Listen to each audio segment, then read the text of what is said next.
Olá, a paz do Senhor, seja bem-vindo, bem-vinda à nossa leitura diária da Palavra de Deus. Nós estamos lendo a Bíblia toda ao longo desse ano, pequenas porções a cada dia, e ao chegarmos no dia 31, se Deus permitir, assim teremos lido toda a Bíblia este ano. Eu estou lendo na nova versão transformadora, e o modelo da Bíblia é a Bíblia 365, editada pela Mundo Cristão, que traz a divisão da Bíblia por datas. E hoje nós estamos no dia 20 e nós leremos nesse dia, assim como nos demais também, porções do Antigo Testamento e porções do Novo Testamento. Seja muito bem-vindo, muito bem-vinda. Todos os dias nós estamos aqui e eu também posto aqui na imagem desse vídeo os textos que nós vamos ler, então você poderá acompanhar os textos aqui na imagem do vídeo. Também lá no nosso Instagram a gente posta, lá tem um post com os textos de hoje. Você pode também nos seguir no Instagram para você, de repente, com certeza, compartilhar com alguém, convidar alguém para ler a Bíblia junto com você. E nós também temos um grupo lá no Instagram, no Telegram, melhor dizendo, onde nós publicamos as imagens e outros materiais digitais com relação à Bíblia. Sejam bem-vindos. Se você ainda não é inscrito, se inscreva no canal e o YouTube vai te notificar das nossas próximas leituras e postagens. Todos são bem-vindos e nós vamos agora ler os seguintes textos. Para hoje, dia 20 de janeiro, nós leremos no livro de Gênesis, Gênesis capítulo 41, versículo 17, até Gênesis 42, 17. Mateus capítulo 13, versículos de 24 até o 46. Depois nós vamos ler o Salmo de número 18, dos versículos 1 até o 15. E depois nós vamos ler Provérbios capítulo 4, versículos de 1 a 6. Diz assim a palavra de Deus em Gênesis, capítulo 41, versículo 17. Então Faraó contou o sonho a José. Estamos dando continuidade na leitura de ontem, que José estava diante de Faraó para interpretar o sonho que Faraó havia tido. Então o Faraó contou o sonho a José. Em meu sonho, eu estava em pé na margem do rio Nilo, e vi 7 vacas gordas e saudáveis saírem do rio e começarem a pastar no meio dos juncos. Em seguida, vi saírem do rio 7 vacas feias e magras, que pareciam doentes. Nunca vi animais tão horríveis em toda a terra do Egito. Essas vacas magras e feias comeram as 7 vacas gordas. Contudo, não parecia que haviam acabado de comer as outras vacas, pois continuavam tão magras e feias como antes. Então eu acordei. Em meu sonho também vi 7 espigas de trigo, cheias e boas, que cresciam em um só talo. Em seguida, apareceram outras 7 espigas, mas elas eram murchas, miúdas e ressequidas pelo vento do leste. As espigas miúdas engoliram as 7 espigas saudáveis. Contei os sonhos aos magos, mas ninguém foi capaz de dizer o que significam. José respondeu: os 2 sonhos do faraó significam a mesma coisa. Deus está dizendo ao faraó de antemão o que vai acontecer. As 7 vacas saudáveis e as 7 espigas de trigo cheias representam 7 anos de prosperidade.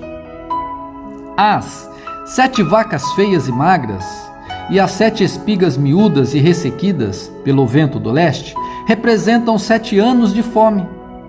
Acontecerá exatamente como eu descrevi, pois Deus revelou ao faraó de antemão o que vai fazer. Os próximos 7 anos serão um período de grande prosperidade em toda a terra do Egito. Depois haverá 7 anos de fome tão grande que toda esta prosperidade será esquecida no Egito, pois a fome destruirá a terra. A escassez de alimento será tão terrível que apagará até a lembrança dos anos de fartura. Quanto ao fato de terem sido 2 sonhos parecidos, significa que esses acontecimentos foram decretados por Deus. e ele os fará ocorrer em breve. Portanto, o faraó deve encontrar um homem inteligente e sábio e encarregá-lo de administrar o Egito. O faraó também deve nomear supervisores sobre toda a terra, para que recolham 1/5 de todas as colheitas durante 7 anos de fartura. Então, encarregue-os de juntar todo o alimento produzido nos anos bons que virão e levá-los para os armazéns do faraó. Mande-os estocar e guardar os cereais para que haja mantimento nas cidades. Desse modo, quando os 7 anos de fome vierem sobre a terra do Egito, haverá comida suficiente. Assim a fome não destruirá a terra. O faraó e seus oficiais gostaram das sugestões de José. Por isso, o faraó perguntou aos oficiais: será que encontraremos alguém como este homem? Sem dúvida, há nele o Espírito de Deus. Então o faraó disse a José: uma vez que Deus lhe revelou o significado dos sonhos, é evidente que não há ninguém tão inteligente ou sábio quanto você. Ficará encarregado de minha corte, e todo o meu povo obedecerá às suas ordens. Apenas eu, que ocupo o trono, terei uma posição superior à sua. O faraó acrescentou: eu o coloco como oficial no comando de toda a terra do Egito. Então o faraó tirou do dedo o seu anel com o selo real e o pôs no dedo de José. Mandou vesti-lo com roupas de linho fino e pôs uma corrente de ouro em seu pescoço. Também o fez andar na carruagem reservada para quem era o segundo no poder. E por onde José passava, gritava-se a ordem: ajoelhem-se! Assim, o faraó colocou José no comando de todo o Egito. Ele disse: eu sou o faraó, mas ninguém levantará a mão ou o pé em toda a terra do Egito sem a sua permissão. O faraó deu a José um nome egípcio, Zefenate-Paneia. Também lhe deu uma mulher que se chamava Azenate. Ela era filha de Potífera, a sacerdote de On. Assim José recebeu autoridade sobre todo o Egito. Tinha 30 anos quando começou a servir na corte de Faraó, rei do Egito. Depois de sair da presença de Faraó, José foi inspecionar toda a terra do Egito. Como previsto, durante 7 anos a terra produziu fartas colheitas. Ao longo desse tempo, José juntou todas as colheitas do Egito e armazenou nas cidades os cereais produzidos nos campos ao redor. Armazenou uma quantidade imensa de cereais como a areia do mar. Por fim, parou de manter registros, pois havia demais para medir. Durante esse tempo, antes do primeiro ano de fome, José e sua mulher, Azenate, filha de Potífera, sacerdote de On, tiveram 2 filhos. José chamou o filho mais velho de Manassés, pois Deus me fez esquecer todas as dificuldades e toda a família de meu pai. José chamou o segundo filho de Efraim, pois disse: Deus me fez prosperar na terra de minha aflição. Por fim, terminaram os 7 anos de colheitas fartas em toda a terra do Egito. E começaram os 7 anos de fome, como José havia previsto. A fome também afetou as regiões vizinhas, mas havia alimento de sobra em todo o Egito. Depois de algum tempo, porém, a fome também se espalhou pelo Egito. Quando o povo clamou a Faraó para que lhe desse alimento, ele respondeu a todos os egípcios: dirijam-se a José e sigam as instruções dele. Quando faltou alimento em toda parte, José mandou abrir os armazéns e vendeu os cereais aos egípcios, pois a fome era terrível em toda a terra do Egito. Gente de todos os lugares ia ao Egito comprar cereais de José, pois a fome era terrível no mundo inteiro. Quando Jacó soube que no Egito havia cereais, disse a seus filhos: Por que vocês estão aí parados, olhando uns para os outros? Ouvi dizer que há cereais no Egito. Desçam até lá e comprem cereais em quantidade suficiente para nos mantermos vivos. Do contrário, morreremos. Então, os 10 filhos, ou os 10 irmãos mais velhos de José, desceram ao Egito para comprar cereais. Mas Jacó não deixou Benjamim, o irmão mais novo de José, ir com eles, pois tinha medo de que algum mal lhe acontecesse.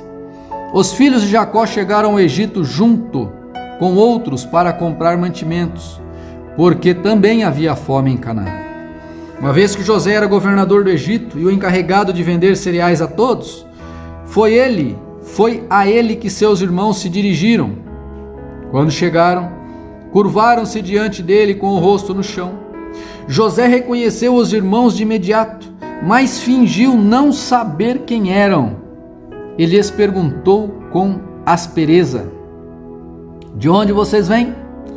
Da terra de Canaã, responderam eles. Viemos comprar mantimentos. Embora José tivesse reconhecido seus irmãos, eles não o reconheceram. José se lembrou dos sonhos que tivera a respeito deles muitos anos antes e lhes disse: vocês são espiões, vieram para descobrir os pontos fracos de nossa terra. Não, meu senhor, responderam eles, seus servos vieram apenas para comprar mantimentos. Somos todos irmãos, membros da mesma família. Somos homens honestos, meu senhor, e não espiões. Mas José insistiu: são espiões sim, vieram para descobrir os pontos fracos de nossa terra. Eles disseram: Senhor, na verdade nós, seus servos, éramos 12 irmãos, todos filhos de um homem que vive na terra de Canaã. Nosso irmão mais novo está na casa com o pai, e um de nossos irmãos já não está conosco. José, porém, continuou a insistir: como disse, vocês são espiões. Mas há uma forma de verificar sua história. Juro pela vida do faraó que vocês só deixarão o Egito quando seu irmão mais novo vier para cá. Um de vocês deve buscá-lo, os outros ficarão presos aqui. Então veremos se sua história é verdadeira ou não. Pela vida de faraó, se não tiverem o irmão mais novo, saberei com certeza que são espiões. Então José os colocou na prisão por 3 dias. O mundo dá volta, né, gente? Veja só. E daqui para frente começa uma história poderosa. Plano de Deus para preservar a vida.